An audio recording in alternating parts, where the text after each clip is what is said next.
Assalamualaikum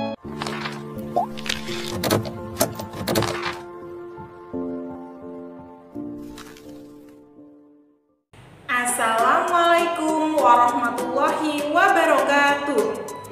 Apa kabar anak-anakku semua? Alhamdulillah, luar biasa. Allahu Akbar.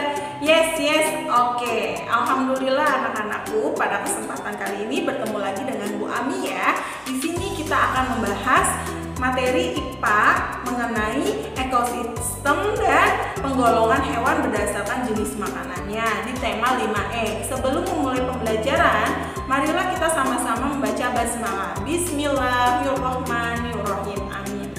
Ya anak-anakku, ekosistem adalah kumpulan makhluk hidup dan benda mati yang saling berinteraksi dalam satu lingkungan.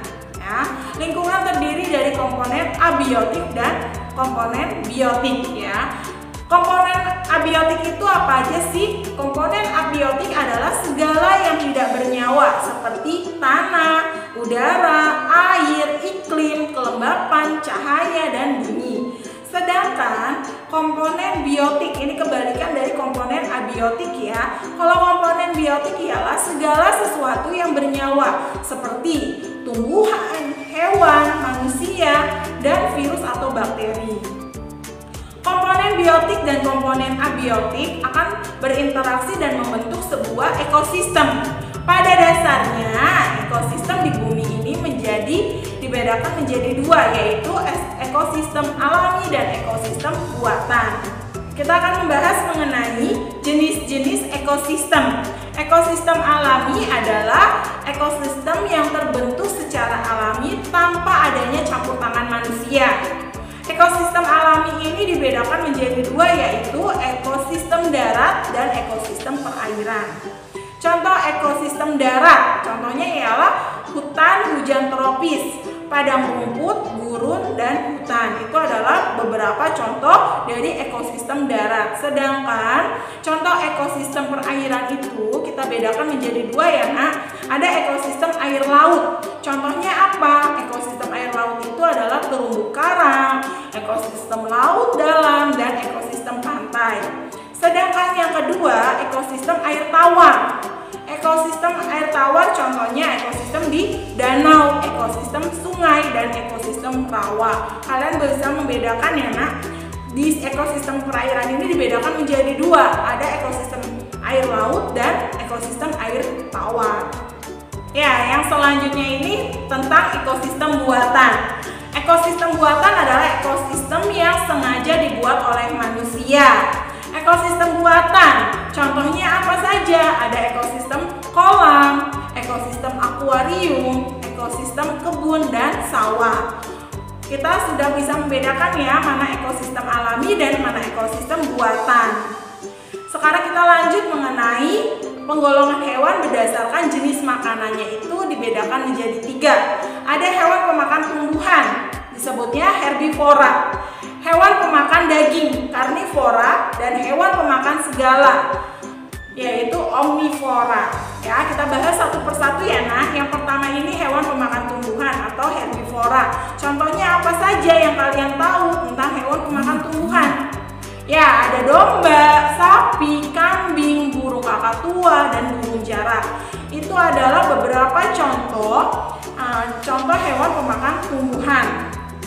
Hewan pemakan tumbuhan umumnya mempunyai gigi seri dan gigi geraham. Gigi seri ini berguna untuk memotong-motong makanan sebelum dikunyah.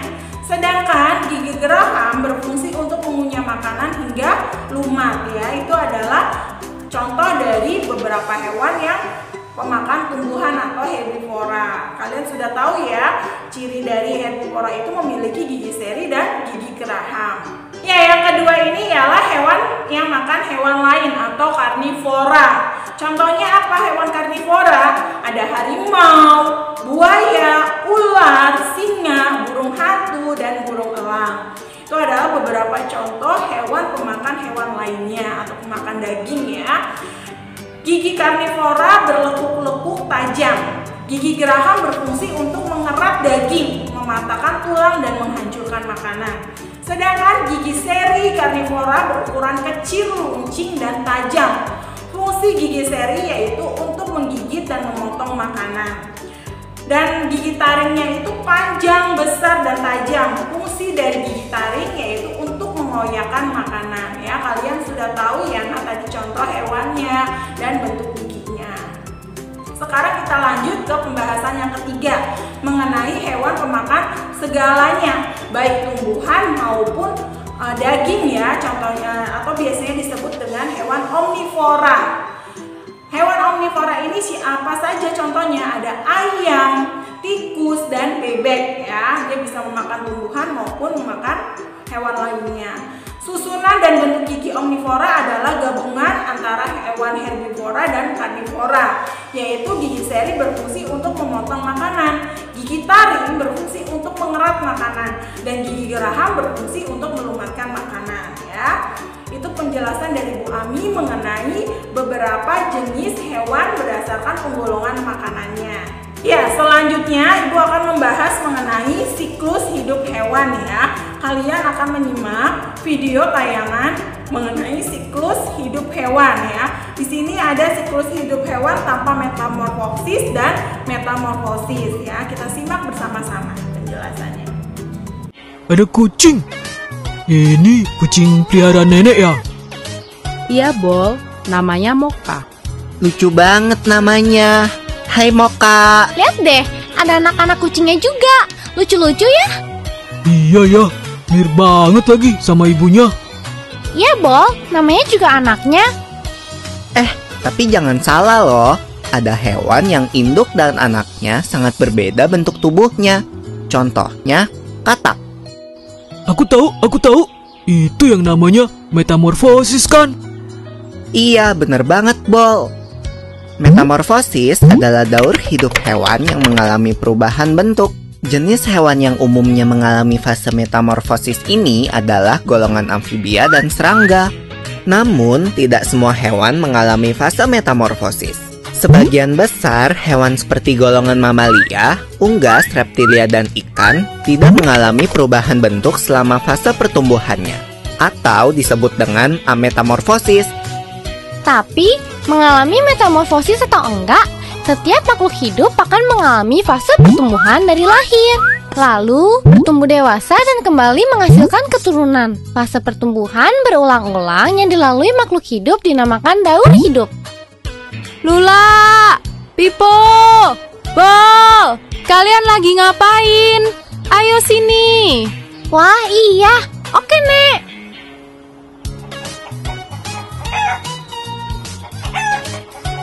Nah, ayam adalah contoh hewan yang gak mengalami metamorfosis. Ayam berkembang biak dengan cara bertelur. Induk ayam mengerami telurnya kira-kira 21 hari sebelum menetas menjadi anak ayam. Loh, tapi kok kelihatannya beda ya anak ayam sama ibu ayam? Itu nggak termasuk metamorfosis ya? Wah, pertanyaan bagus, Bol.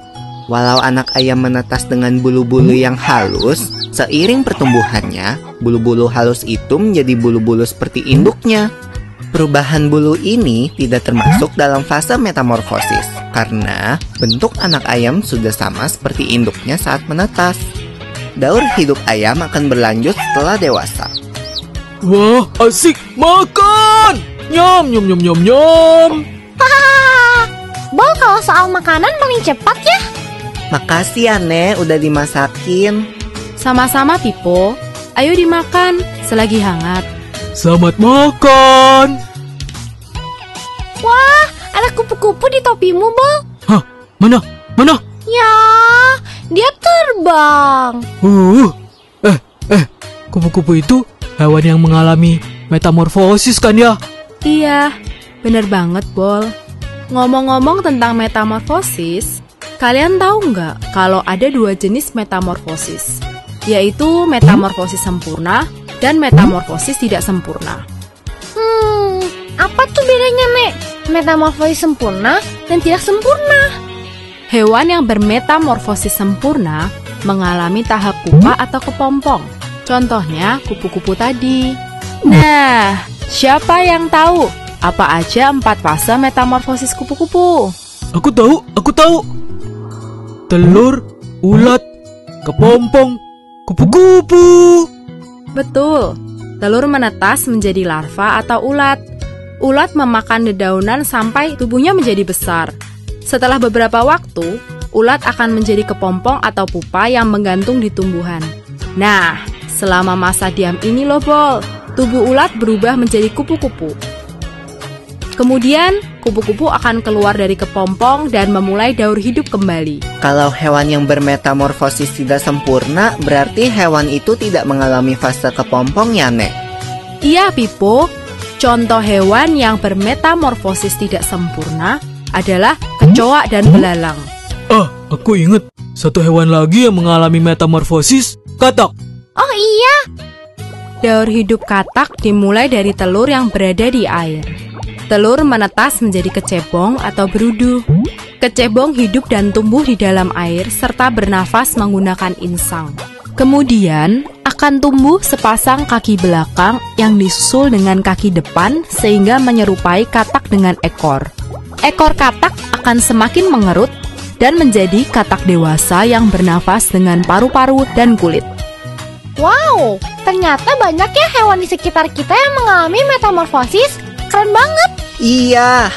Ya, anak-anakku, demikianlah pembahasan mengenai ekosistem dan penggolongan jenis hewan maupun siklus hidup hewan ya, Nak ya. Kalian sudah menyimak penjelasan dari Ibu. Pesan Bu Ami, tetap semangat, kita belajar bersama-sama walau dari rumah. Jaga kesehatan, jangan lupa sering-sering cuci tangan maupun memakai masker ya, Nak. Itu saja pesan dari Bu Ami. Sampai jumpa di pertemuan selanjutnya. Wassalamualaikum warahmatullahi wabarakatuh.